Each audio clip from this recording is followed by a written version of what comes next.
The latest inmate death on Tuesday at the Multnomah County Detention Center downtown.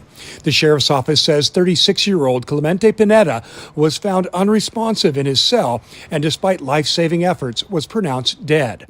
That's how most all of the 8 in-custody deaths read over the past 12 months, found unresponsive and pronounced dead.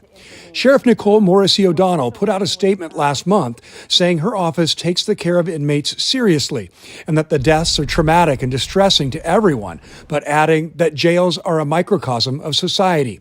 Now on Thursday, a new statement starting with, "My commitment remains firm to identify and implement solutions to prevent deaths in our jails and achieve our collective health and safety goals."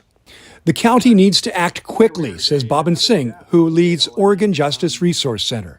It's tragic. The urgency in which we need to get information and some transparency about what's going on is high. Singh says a truly independent assessment is needed. We need to have an independent entity, whether it's the Oregon State Police or some outside agency, come in, review, investigate, and produce the information publicly so that we can all understand what happened. And now on that front, the sheriff's office says this week it formally requested that the National Institute of Corrections perform an assessment of Multnomah County's correctional facilities and their operations. And answers on some of the deaths just came from the county after KGW requested information from the medical examiner's office.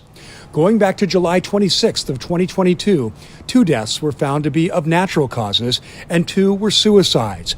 The other 4 death investigations, all since mid-May, are still pending.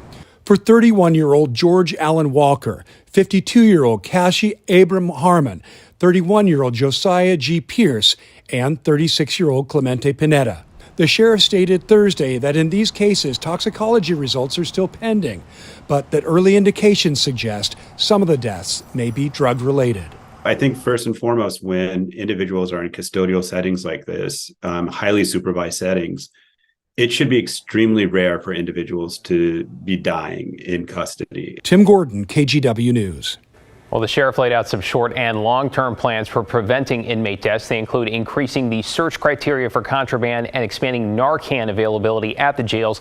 Long-term, she wants more tech-like tablets for inmates and educational and vocational training. For perspective, compared to the past 12 months, the sheriff says there were no in-custody deaths in 2020 or 2021.